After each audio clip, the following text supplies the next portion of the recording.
If you want to know something about yourself, sit on your bed one night and say to yourself, you got to mean this, like you got to be desperate. This is no game, this. My life is not everything I want it to be, and perhaps it's not everything that I need it to be. And by need, I mean my life is so unbearable that the suffering that's attendant upon that is make me nihilistic, cynical, bitter, resentful, driving the proclivity to see evil everywhere except within my own heart. Like, these are problems, man. And you ask yourself, you sit on the bed and say, okay, man, I'm ready to learn something. What's one thing I'm doing wrong that I know I'm doing wrong, that I could fix, that I would fix? It's like, you meditate on that, you'll get an answer. And it won't be one you want, but it'll be the necessary one. You know, and it's often something that will point you to small things. Like, that works. You start making those micro improvements, like real micro improvements, real on the ground, actual micro improvements to things you know that are wrong, you'll improve unbelievably rapidly. If you're saying something that you do not believe to be true, it's not you talking. It's something else. It might be the part of you that wants to manipulate the other person into delivering what you think you want from them. Well, what is that spirit of manipulation that you've allowed to possess you? It's not you. Let's say you decide to live your whole life in that instrumental manner. You're going to craft your words like the student who says, well, I'm going to write what the professor wants to hear so I get the grade. It's like, well, you just turn yourself into that. Well, who is it that's doing that manipulating? It's not you, because those aren't your words. So even if you get the grade, it's not you that got the grade. It's the false you. It's the manipulative you. So you do that your whole life. You don't have your life. And then you think, well, God, that was a miserable life. I manipulated everybody. They were so damn stupid. They were sucked in by it. They're all contemptible. Everyone does it, you know, which they don't, by the way. And so that's a pathway to bitterness. Partly because if you're a manipulator and you use your language falsely, you don't live your own life. You live the life of whatever possesses you when you think it's you manipulating. And so you live the life of the spirit of manipulation. Your ambition, if you have any sense, is actually to become competent. Do you want to be competent and dangerous, or do you want to be vague and useless? It is definitely the case that there is no more exceptional form of the capacity to be dangerous than to be articulate. And so it's a moral endeavor in some real sense. Right? To become articulate is to become the master of your own tongue. Every advantage comes with a disadvantage. So if you're extroverted, you're social and you're positive, but you're impulsive and you can tilt towards hedonism and you can't stand being alone. No matter where you land in the temperamental landscape, you're going to have your associated faults and temptations. You've got a goal, and you'll see that as you progress towards the goal, there'll be obstacles that emerge, and some of them you don't want to confront. That's why it's useful to order your room. Chaotic room makes you anxious. Why? Too many pathways, man. People don't really repress the things they don't want to face, they just fail to unpack them. You want a horizon of ever-expanding possibility. We're built to walk uphill, and when you reach the pinnacle of the hill, you want to stop and appreciate the vision, but the next thing you want is a higher hill in the distance. Beware of unintended consequences. It's like, oh no, this thing will just do what I want it to do and nothing else. It's like, no, it turns out that not only is what we want from each other the real thing, but that's also the adventure of your life. And so if you aren't truthful, and that means, unfortunately, especially at the beginning when you start to be truthful, it means deeply coming to terms with your inadequacies in humility. So it's very painful. Without that, you don't have the adventure of your life. You have the role that you've acquiesced to, and that'll take all the meaning out of your life. It's good for you to go take your place in the world. Have some ambition, have a vision, have a goal, have a strategy. Try to be a good person, not because it's your duty precisely, because that's the proper way to live. You sit on the bed and say, okay, man, I'm ready to learn something. What's one thing I'm doing wrong that I know I'm doing wrong that I could fix? You meditate on that, you'll get an answer. You grow in proportion to the weight you take on voluntarily. And it's also true that we have no idea what the upper limit to that is. It's from, you don't want someone else's fate. Man, your fate's enough. And your adventure's enough. It's plenty. It's more than you can ever fully realize. And so that's also part of the reason that we all believe that the individual has some intrinsic dignity. It's, don't be so sure that your position and your room is so damn trivial. It might be your attitude towards it that's trivial. And if you're in dire straits and dire circumstances, just look at how much opportunity you have to make things better. Well, maybe the same thing's true of life, right? You bind yourself to it. And the tighter you bind yourself to it, the more you find out what it is. And that's like a radical embrace. We're built to walk uphill. And when you reach the pinnacle of the hill, you want to stop and appreciate the vision. But the next thing you want is a higher hill in the distance, because it's from the uphill climb that we derive our value. Almost all the positive emotion we feel, especially the emotion that fills us with enthusiasm, that's experienced in relationship to a goal.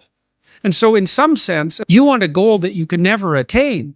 There's nothing that makes you more formidable than verbal competence, than being able to articulate, be able to think, to marshal your arguments, right?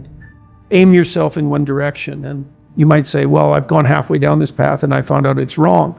Well, how do you distinguish that from just giving up? Well, that's a really hard question, right? It's a moral hazard.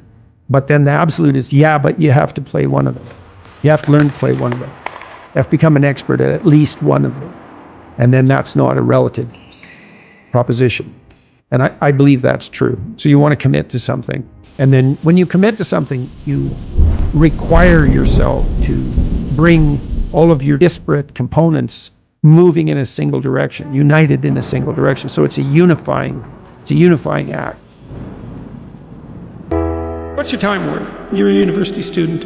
Well, it's certainly worth minimum wage, because obviously, but it's worth way more than that, because if you spend a productive hour when you're 20, then you gain the benefits of that hour for the rest of your life. So there's the compounding effect of time spent when we were young. So I say, well, let's assume your time's worth $50 an hour, which I think is an underestimate, but whatever. Let's call it 50. We can call it 25, but we'll call it 50. If that's $2,000 a week you're wasting. It's $100,000 a year. It's like, how much better would your life be if you weren't wasting $100,000 a year? The Da Vinci Code. Everyone liked that. It sold a lot. And it was full of little mysteries, and it was full of hints that there was more to the world than you think, and which is definitely true. And that, there was a way of getting access to that knowledge, and that it would really be worthwhile. And people like that. They like that idea. And the reason for that is because it's true.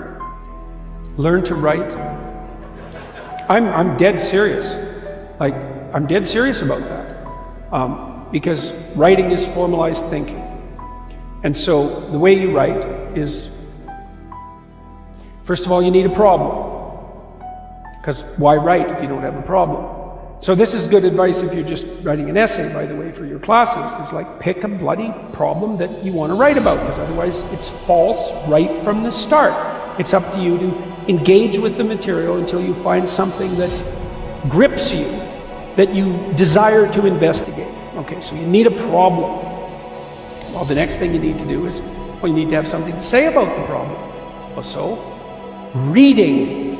Reading is really good for that. Read as much as you can. Get your hands on that addresses the problem. Okay, so now you know a bunch of things, or at least provisionally know them. You at least have access to them.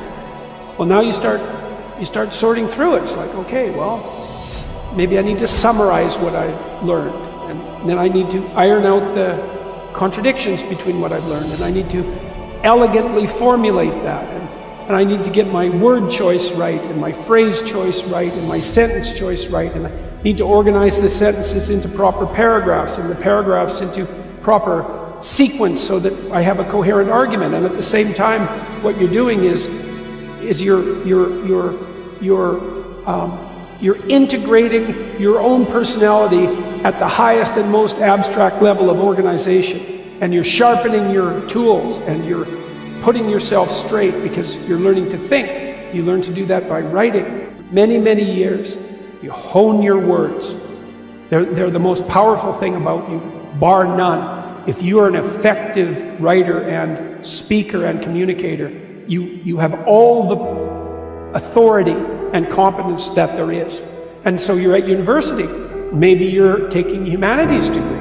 Well, what's the humanities degree for? It's to teach you how to think. You learn to think by writing. Now there's more to read, to speak, and all of that, but the best thing you can do is read and write every day. A couple of hours every day. Write about things you find important. and see if you can discover what you believe to be true. And that'll build you a foundation. And it's unbelievably practical. Like if you look at people who are phenomenally successful across life, there's various reasons, but one of them is that they're unbelievably good at articulating what they're aiming at, and strategizing and negotiating and enticing people with a vision forward. It's like, get your words together, man. That makes you unstoppable. And that's the core of the humanities, that idea. So get your words together. Make yourself an articulate creature, and then you're deadly in the best possible way. So, and take that seriously. The best thing you can do is teach people to write, because there's no difference between that and thinking. And one of the things that just blows me away about universities is that no one ever tells students why they should write something. It's like, well, you have to do this assignment. Well, why are you writing? Well, you need the grade. It's like, no, you need to learn to think. Because thinking makes you act effectively in the world. Thinking makes you win the battles you undertake. And those could be battles for good things. If you can think and speak and write, you are absolutely deadly. Nothing can get in your way. So that's why you learn to write. It's like, and I can't believe that people aren't just told that. It's like, it's the most powerful weapon you could possibly provide someone with. And I know lots of people who've been staggeringly successful, and watched them throughout my life. I mean, those people, you don't want to have an argument with them. They'll just slash you into pieces. And not in a malevolent way. It's like, if you're going to make your point and they're going to make their point, you better have your points organized, because otherwise you are going to look like and be an absolute idiot. You are not going to get anywhere. Imagine that the world was constituted so that the true adventure of your life emerged as a consequence of truth in speech and action. Because that would be reflective of the real you, so it would be you living. And then imagine that the adventure that would occur if you dwelled in the truth would be so overwhelming that it would justify all the suffering.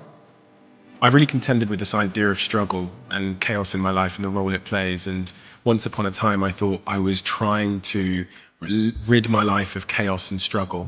I thought that's why I was trying to get rich and get the Ferrari and the blonde. I thought that would create a life free of struggle. But then I looked at some studies, and I heard about this thing called gold medal depression, when Olympians come back from the Olympics and they've lost orientation. And I tried to understand the role that struggle would have to play for me to be a fulfilled human being for the rest of my life. We're built to walk uphill. And when you reach the pinnacle of the hill, you want to stop and appreciate the vision. But the next thing you want is a higher hill in the distance, because it's the uphill climb that it's from the uphill climb that we derive our value. And I mean this technically. So almost all the positive emotion we feel, especially the emotion that fills us with enthusiasm, that's experienced in relationship to a goal. And so in some sense, you want a goal that you can never attain. Right? So you can always move closer to the goal that recedes as you move towards it. You think, well, that's frustrating. It's like Sisyphus pushing the rock uphill. But it's not, because as you pursue that goal, you put yourself together and your life does get better and richer and more abundant. That's why the highest levels of virtue and goal are in some sense transcendent. You want them to be above everything you're doing, so you can continually move towards something that's more sublime and better. That's what you are. You're here to live, not to sleep.